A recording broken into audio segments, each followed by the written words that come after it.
क्या आपका पेशेंट शिकायत करता है कि उसकी सेक्स की इच्छा बिल्कुल कम हो चुकी है, पेट के निचले हिस्से में भारीपन या दर्द रहता है, पेशाब में जलन महसूस होती है, तो हो सकता है आपके पेशेंट को प्रोस्टेट का प्रॉब्लम हो। भारत में लगभग 2.5 से 3 करोड़ के आसपास पुरुष बीपीएच यानी कि बिनाइन प्रोस्टैटिक हाइपरप्लासिया से परेशान है। प्रोस्टेट एक ऐसी समस्या है दोस्तों जो पुरुषों के सेक्सुअलिटी से जुड़ी हुई है। तो आइए आज हम क्वांटम रेजोनेंस मशीन की सहायता से समझते हैं कि यह बीमारी एक्चुअल में है क्या और इसका क्या समाधान है। इस रिपोर्ट कार्ड में हम देखेंगे, पहला डिग्री ऑफ प्रोस्टैटिक हाइपरप्लासिया, दूसरा डिग्री ऑफ प्रोस्टैटिक कैल्सिफिकेशंस और तीसरा प्रोस्टैटिस सिंड्रोम। तो इस वीडियो में अंत तक बने रहिए क्योंकि आज हम इस वीडियो के लास्ट में आपको एक ऐसा टिप्स बताएंगे कि पेशेंट आपसे प्रोडक्ट खरीदने के लिए आसानी से राजी हो जाए। क्योंकि दोस्तों अपने बारे में मैं बताऊं तो इस मशीन की सहायता से मैंने पिछले 4 सालों में 10 से 15 लाख रुपए का प्रोडक्ट सेल आउट किया है और अब पैसा कमाने की बारी है आपकी। तो चलिए शुरू करते हैं ये वीडियो। सबसे पहले हम समझते हैं कि प्रोस्टेट होता क्या चीज है। प्रोस्टेट एक छोटा सा ग्रंथि है जो सिर्फ पुरुषों में पाया जाता है। यह मूत्राशय यानी कि ब्लैडर के ठीक नीचे और मूत्र मार्ग यानी कि यूरेथ्रा के चारों ओर स्थित होता है। प्रोस्टेट का काम क्या है? प्रोस्टेट ग्रंथि का मुख्य काम होता है वीर्य स्पर्म में एक विशेष तरल बनाना। यह तरल शुक्राणुओं यानी कि स्पर्म को पोषण और सुरक्षा देता है ताकि प्रजनन यानी फर्टिलाइजेशन में मदद हो सके। तो पहला पॉइंट है डिग्री ऑफ प्रोस्टैटिक हाइपरप्लासिया। इसका मतलब क्या है? इसका मतलब यह है कि यह बताता है कि प्रोस्टेट कितना बढ़ा हुआ है, यानी प्रोस्टेट बढ़ने की गंभीरता माइल्ड है, मीडियम या फिर सीवियर है, यानी कि उसका साइज कितना बढ़ा हुआ है। आमतौर पर यह डिग्री इस तरह से होती है। अगर रिपोर्ट कार्ड में एरो ग्रीन पर दिखा रहा है तो ये नॉर्मल है, कोई समस्या नहीं है। अगर ब्लू में है तो हल्का बढ़ा हुआ है, इससे पेशाब में हल्की फुल्की परेशानी हो सकती है। और अगर ये येलो में है तो ये मध्यम स्तर पर बढ़ा हुआ है। और यदि एरो रेड में दिखाई दे रही है तो समस्या काफी बढ़ चुकी है। इससे पेशाब रुक जाना या बहुत धीरे धीरे आना, जिससे इन्फेक्शन होगा, इन्फेक्शन होने से किडनी पर असर होगा, पेट में भारीपन महसूस होना।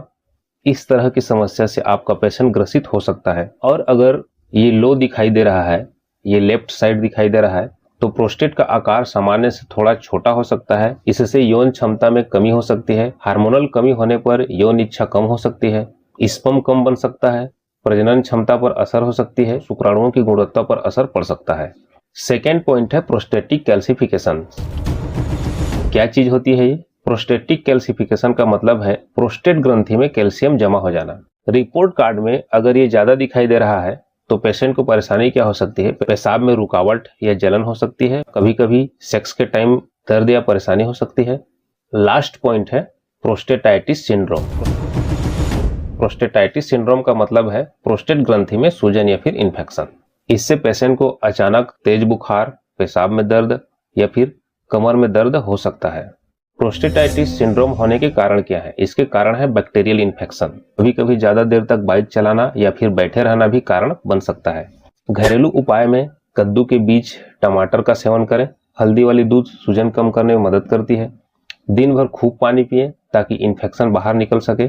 धूम्रपान या फिर शराब का सेवन नहीं करना है। प्रोटीन युक्त आहार जैसे कि चना, सोया, पनीर, दालें इत्यादि खानी है। जिंक युक्त भोजन जैसे कि कद्दू के बीज, बादाम, अखरोट, इस तरह के ड्राई फ्रूट्स खाने हैं। आयुर्वेदिक मेडिसिन की बात करें, चंद्र प्रभावटी, कंचनार गुग्गुल, गोक्षुर आदि गुग्गुल, शिलाजीत, अश्वगंधा चूर्ण या फिर कैप्सूल। अगर आपके ब्रांड के प्रोडक्ट में इस तरह के हर्ब्स मिले हुए हैं और आप आयुर्वेद के एक्सपर्ट हो तो इस तरह के प्रोडक्ट्स को आप पेशेंट को दे सकते हैं। साथ ही साथ योग प्राणायाम, अनुलोम विलोम, सूर्य नमस्कार इत्यादि हल्के फुल्के एक्सरसाइज आप करवा सकते हैं। अब बारी है दोस्तों स्पेशल टिप्स की।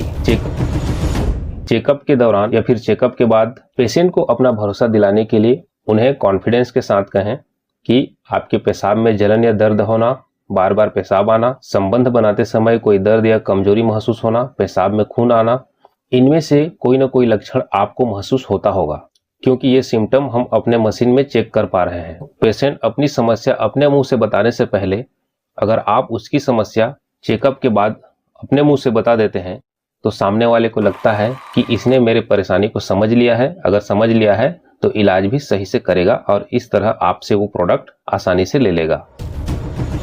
आपको ऐसे और वीडियो चाहिए जिससे आप अपने काम में और ज्यादा प्रोफेशनल बन सकें, तो चैनल को सब्सक्राइब करें। कमेंट करके जरूर बताएं कि आपको और किन रिपोर्ट की ट्रेनिंग चाहिए, ताकि मैं अगला वीडियो उसी पर बना सकूं।